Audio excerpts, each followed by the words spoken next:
Welcome to basic शाला। तो friends, आज हम लेकर आए हैं आपके लिए the very important, the very famous lake poet William Wordsworth के मोस्ट इंपॉर्टेंट 500 ऑब्जेक्टिव क्वेश्चंस की सीरीज का फर्स्ट पार्ट। आज के 50 क्वेश्चंस थोड़े से बेसिक होंगे और इजी भी, लेकिन ये आपके क्विक रिवीजन के लिए बहुत क्रूशल हैं। आने वाली वीडियोस में हम डिफिकल्टी लेवल बढ़ाते जाएंगे, सो आप जल्दी से अपने फाइनल कॉम्पिटिटिव एग्जाम का कर लीजिए एक very quick revision. And video के लास्ट में हमें अपना स्कोर शेयर ज़रूर कीजिएगा। एंड अगर वीडियो पसंद आए तो like, subscribe, share and comment section में अच्छे अच्छे कमेंट ज़रूर कीजिए। आपके कमेंट्स हमारे लिए बहुत वैल्यूएबल हैं। तो चलिए शुरू करते हैं आज का हमारा वीडियो हमारे पहले क्वेश्चन के साथ। एंड आवर क्वेश्चन नंबर 1 इज Resolution and Independence 1802 was originally called Leach Gatherer, Lamia, Determination या फिर None of the above। इस क्वेश्चन का करेक्ट आंसर है option number A, leech gatherer. Question number 2, This old man I met a few hundred yards from my cottage, a town and Grasmere, and the account of him is taken from his mouth. This is the reference that Wordsworth gives and it resulted in a poem. Which poem? William Wordsworth जो कि एक old man का description दे रहे थे जिससे वो अपनी cottage से कुछ 100 यार्ड पहले मिले थे टाउन एंड ग्रासमेयर में। ये डिस्क्रिप्शन विलियम वर्ड्सवर्थ ने किस पोएम में यूज़ किया है? Resolution and independence, the word is too much with us, Michael या फिर नन ऑफ दी अबव। इस क्वेश्चन का करेक्ट आंसर है option number A, resolution and independence. Question number 3, Wordsworth's brother passed away by. Wordsworth के भाई कैसे मरे थे? ट्यूबरक्लोसिस, हार्ट अटैक, शिपरैक या फिर नन ऑफ दी अबव। इस क्वेश्चन का करेक्ट आंसर है option number C, shipwreck. Question number 4. The word is too much with us is the poem published in. The word is too much with us नाम की poem किस year में publish हुई थी? 1806, 1807, 1809 या फिर none of the above। इस question का करेक्ट आंसर है option number B, 1807। Question number 5, Which poem was written after the death of Lord Nelson? Lord Nelson की डेथ के बाद विलियम वर्ड्सवर्थ ने कौन सी पोएम लिखी? Leech gatherer, character of a happy life, character of a happy warrior या फिर none of the above. इस क्वेश्चन का करेक्ट आंसर है option number C, character of a happy life. होराशो Nielsen Britain की सेना के एक प्रसिद्ध एडमिरल थे। उन्होंने फ्रांस के सम्राट नेपोलियन बोनापार्ट के खिलाफ हुए युद्धों में जीत पाने के लिए बहुत ख्याति प्राप्त की। उन्हें एक प्रेरणात्मक फौजी नेता के रूप में जाना जाता था और उनकी युद्ध परिस्थितियों को जल्दी से भांपकर शत्रु को चौंकाने वाली चाल चलने के कौशल के लिए याद किया जाता है। वे बहुत बार लड़ाइयों में घायल हुए जिसमें उन्हें एक बाजू और एक आंख खोनी पड़ी। हैप्पी वॉरियर लॉर्ड नील्सन को डेडिकेटेड आदर्श कविता हथियारों में आदमी का वर्णन करती है। ट्रैफलगर का युद्ध 21 अक्टूबर 1805 में लड़ा गया एक समुद्री युद्ध था। नेपोलियन फ्रांस का सम्राट बनकर ही संतुष्ट नहीं हुआ, वह समस्त विश्व को जीतने की योजना बनाने लगा। इस लड़ाई को जीतने का श्रेय ब्रिटेन के नौसेना अध्यक्ष होराशो नील्सन के नेतृत्व को दिया जाता है। हालांकि इसमें लगी हुई चोट से वह अपनी जान खो बैठे। इस युद्ध में ब्रिटेन की जल शक्ति सर्वोपरि साबित हुई। ट्रैफलगर का युद्ध फ्रांस के लिए बहुत घातक सिद्ध हुआ, जिसके पश्चात नेपोलियन ने सदैव के लिए जल मार्ग से आक्रमण करने की योजना त्याग दी। यह लड़ाई ब्रिटेन की सबसे बड़ी नौसैनिक जीतों में से एक बन गई। लेकिन HMS विक्ट्री पर सवार नेल्सन एक फ्रांसीसी शार्प शूटर द्वारा बुरी तरह घायल हो गए। उनके पार्थिव शरीर को वापस इंग्लैंड लाया गया, जहां उनका राजकीय सम्मान के साथ अंतिम संस्कार किया गया। Question number 6. The poem mutability changes in life was published in. Poem mutability, जिसका मीनिंग है चेंजेस इन लाइफ, किस ईयर में पब्लिश हुई थी? 1820, 1821, 1823 या फिर नन ऑफ द अबव। इस क्वेश्चन का करेक्ट आंसर है option number B, 1821। Question number 7. Eastern daughter of the voice of God, where does this line appear. ये लाइन किस पोएम से ली गई हैं? Ode to Lamia, ode to adversity, ode to eastern daughter या फिर ode to duty. इस question का करेक्ट आंसर है option number D, ode to duty. Question number 8. Laodamia is, Laodamia है a drama, a novel, a narrative poem या फिर none of these. इस question का करेक्ट आंसर है option number C, a narrative poem. Question number 9. The sweetest thing that ever grew beside a human door, where do these lines appear. सबसे प्यारी चीज़ जो कभी किसी मानव के दरवाजे के पास उगी। ये लाइन कहाँ से ली गई हैं? To Lucy, to melancholy, to autumn या फिर नन ऑफ दीज। इस क्वेश्चन का करेक्ट आंसर है option number A, to Lucy. Question number 10.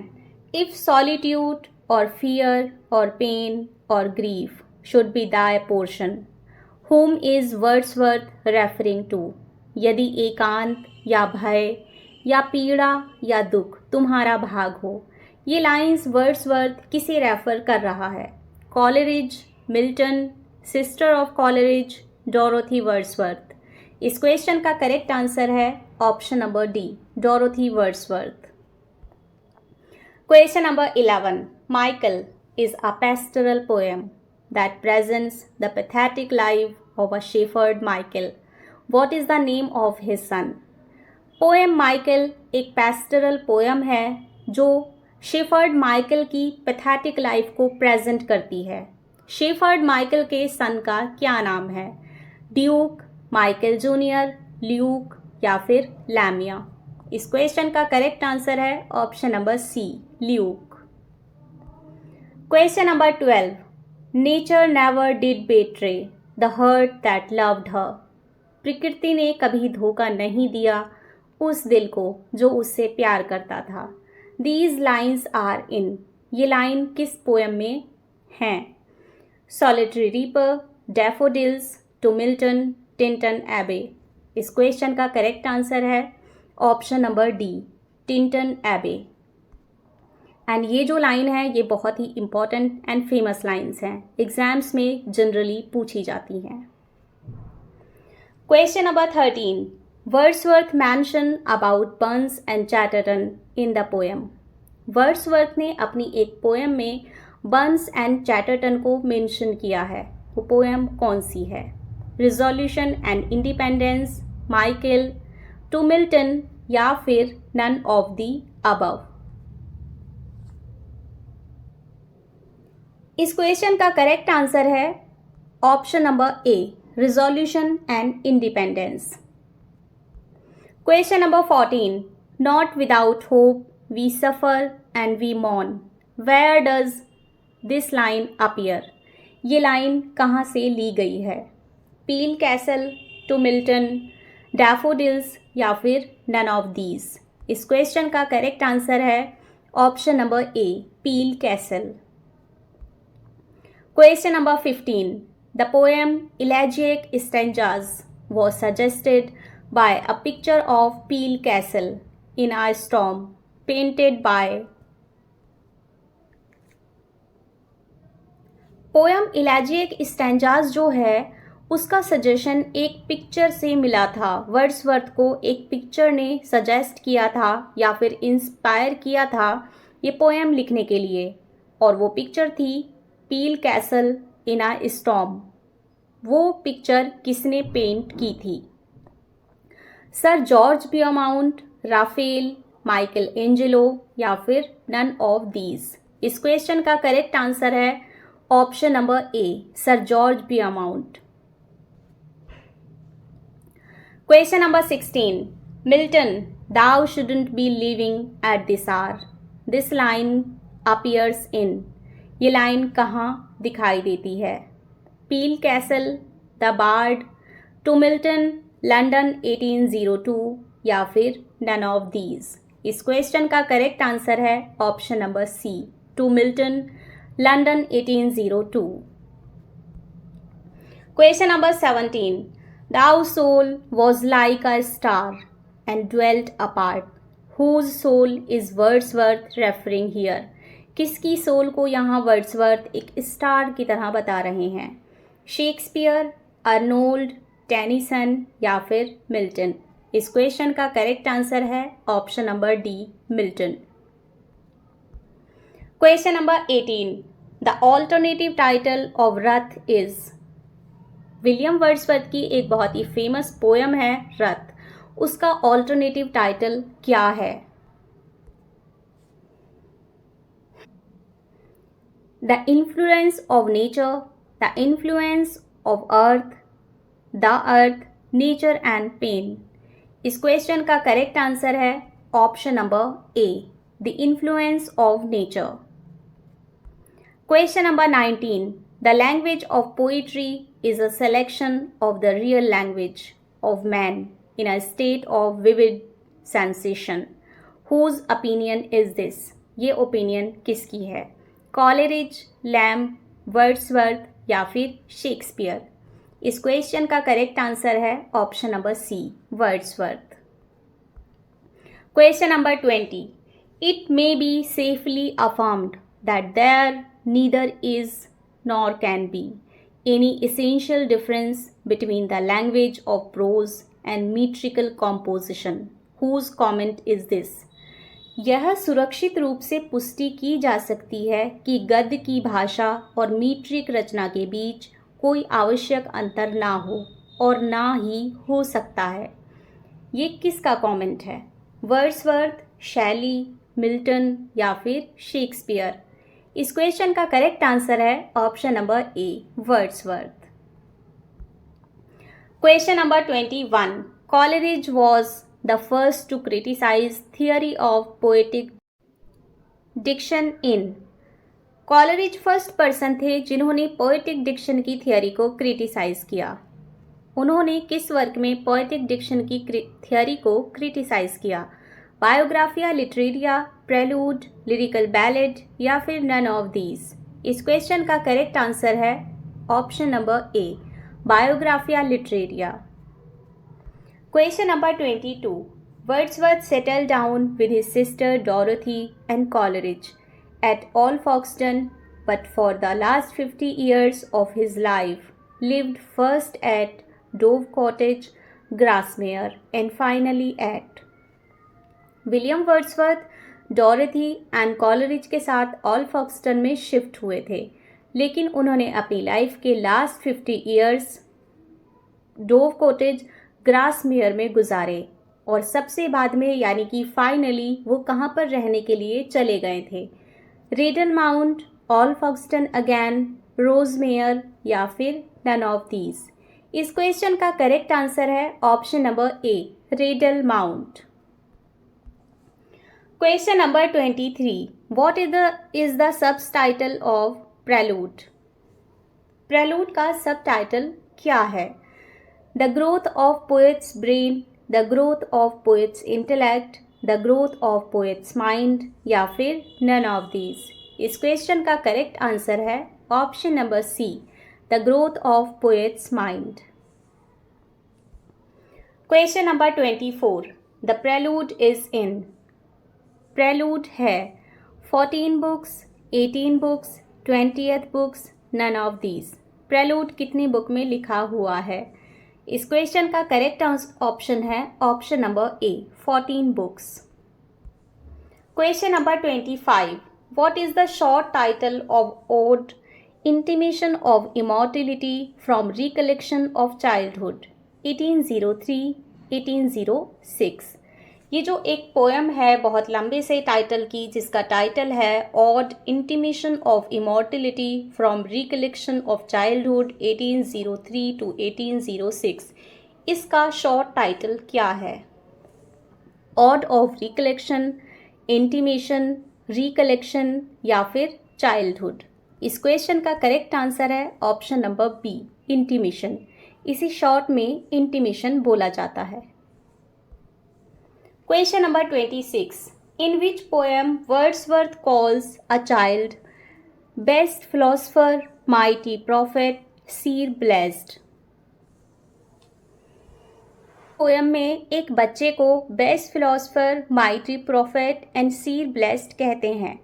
और to divinity, intimation of immortality, prelude या फिर नन ऑफ दीज? इस क्वेश्चन का करेक्ट आंसर है option number B, intimation of immortality. Question number 27. The complete title of the poem Tintern Abbey is composed a few miles above Tintern Abbey on revisiting the bank of the Wye during a tour July 13, 1798. Wordsworth revisited the place in 1798. When did he visit Tintern Abbey first?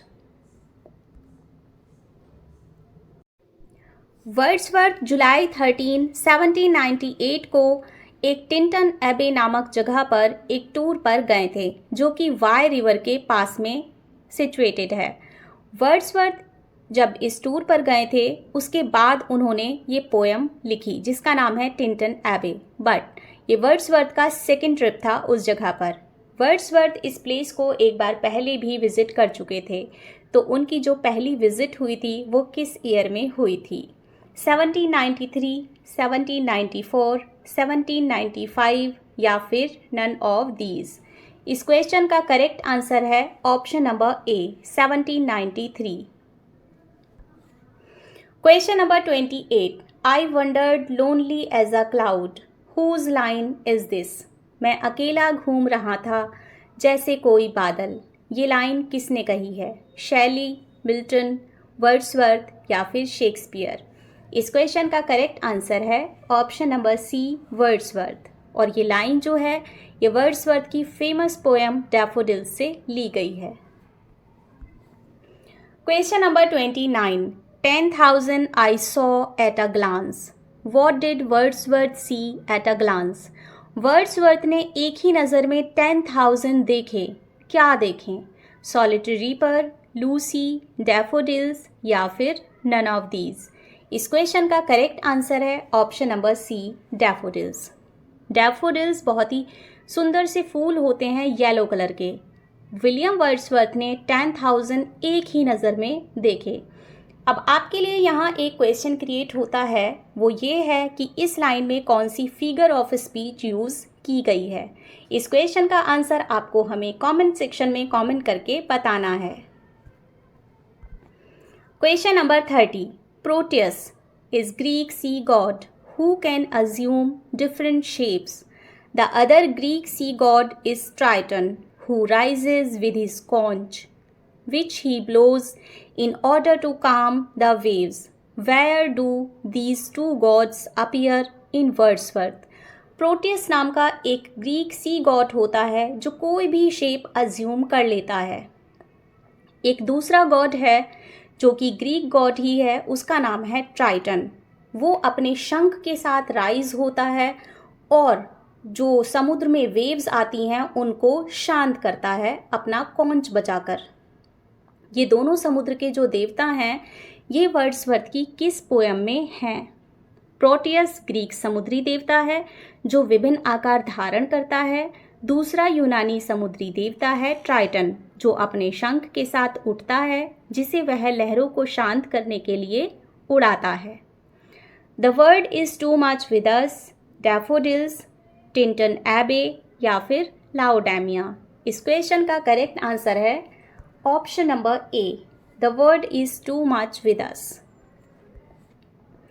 Question number 31. The sea that bears her bosom to the moon. This line is in ये line किस poem की है? The world is too much with us, daffodils, Laodamia या फिर Lucy. इस question का correct answer है the world is too much with us, यानी कि option number A. Question number 33, the name of the cottage of Michael is. Michael की cottage का क्या नाम है? The light star, the morning star, the evening star या फिर the star. इस क्वेश्चन का करेक्ट आंसर है option number C, the evening star. Question number 34, like a brook that did but cross a lonely road and knew, seen, heard and left and felt and caught at every turn, companion never lost through a many a league, maintained for me a saving intercourse with my true soul, with my true self. These lines are from the Prelude, book 10th. Here he tells about the influence of। Wordsworth की जो ये line है, जो प्रेलूड book 10th की है, यहाँ पर वो किसके इन्फ्लुएंस की बात कर रहा है? हिज वाइफ, हिज सिस्टर या फिर कॉलरिज। इस क्वेश्चन का करेक्ट आंसर है option number C, his sister. Question number 35, the moon doth with delight look round her when the heavens are bare, Where do these lines appear? चांद प्रसन्नता से अपने चारों ओर देखता है जब आकाश खाली होता है। ऑड टिंटन एबे, डैफोडिल्स या फिर an evening walk. Correct answer है option number A, immortality ode. Question number 36, we are pressed by heavy laws, where does this line appear. हम भारी कानूनों से दबे हुए हैं, ये लाइन कहाँ से ली गई है? The fountain, the solitary reaper, to Milton, a poor Susan. This is the fountain.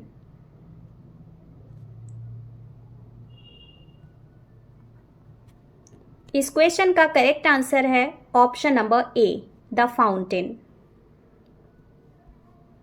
Question number 37 is the first line of prelude is. William Wordsworth के बहुत ही फेमस प्ले प्रेलूड की फर्स्ट लाइन क्या है?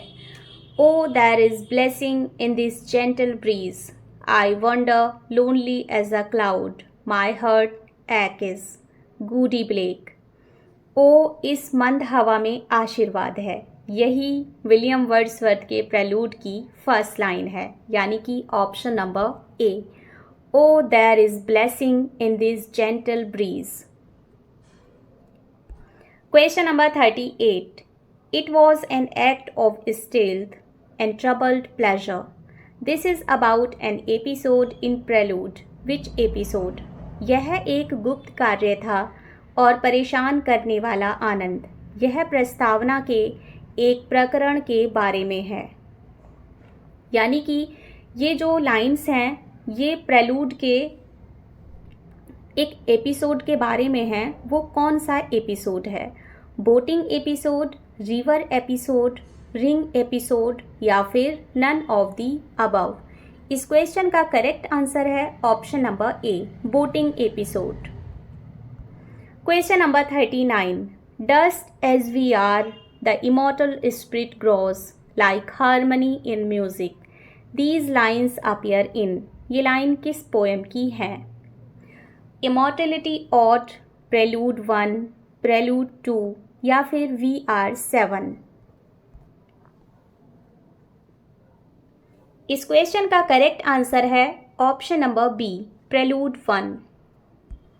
Question number 40, praise to the end, thanks to the mean which nature design to employ, these lines are from.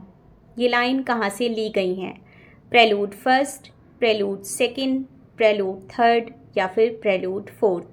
इस question का correct answer है option number A, prelude 1।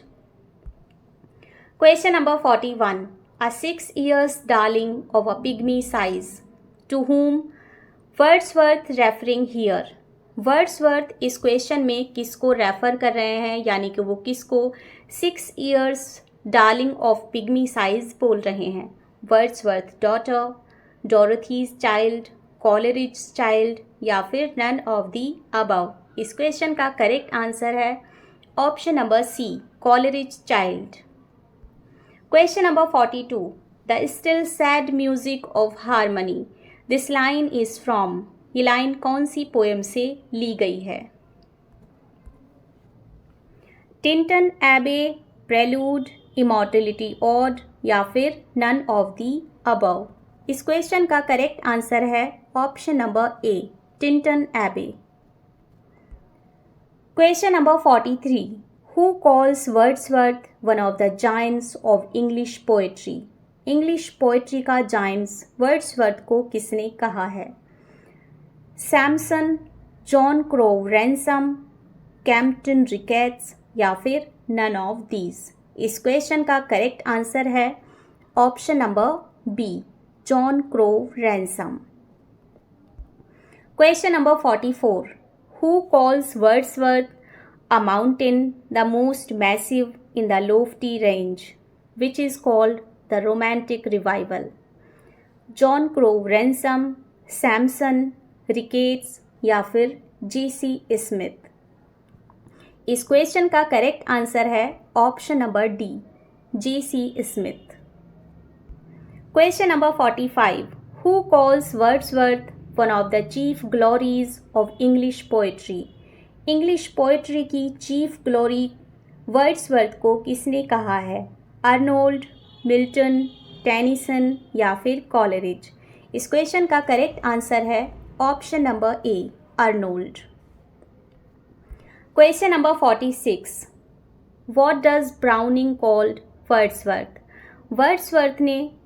Wordsworth को Browning ने क्या कहा है? A lost leader, a moral eunuch, faithless या फिर नन ऑफ दीज? इस क्वेश्चन का करेक्ट आंसर है option number A, the lost leader. Question number 47, who calls Wordsworth a moral eunuch? Wordsworth को मॉरल इनक किसने कहा है? शैली, मिल्टन, टेनिसन या फिर कॉलरिज? इस क्वेश्चन का करेक्ट आंसर है option number A, Shelley. Question number 48, who points out that Wordsworth had not stayed out of the lake district and so never had the chance coming across nature? Red in tooth claw? Aldous Huxley, Ruskin, Arnold या फिर none of these? इस question का correct answer है option number A, Aldous Huxley. जब ये बात Aldous हुक्सले ने कही है तो फिर यहाँ टेनिसन इन मेमोरियम क्यों लिखा है? क्योंकि ये एक बहुत ही फेमस फ्रेज़ है, रेड इन टूथ क्लो, और ये फेमस फ्रेज़ टेनिसन ने अपने वर्क इन मेमोरियम में यूज़ किया है। Question number 49, every great poet is a teacher, I wish to be considered as a teacher और एज नथिंग, हु सेड? ये lines किसने कही हैं? अर्नोल्ड, शैली, कीट्स या फिर वर्ड्सवर्थ? इस क्वेश्चन का करेक्ट आंसर है option number D, Wordsworth. Question number 50, we are laid asleep in body and become a living soul. Where do these lines appear? Ode on intimation of immortality, Solitary Reaper, Tinton Abbey या फिर none of these? Correct answer है option number सी, Tintern एबे। तो friends, ये तो थे William Wordsworth के 500 most important question की सीरीज़ के आज के 50 क्वेश्चन। ये था हमारा फर्स्ट पार्ट। कल हम आगे के 50 क्वेश्चंस के साथ आपसे फिर मिलेंगे। तब तक आप देखते रहिए बेसिक शाला। Thank you.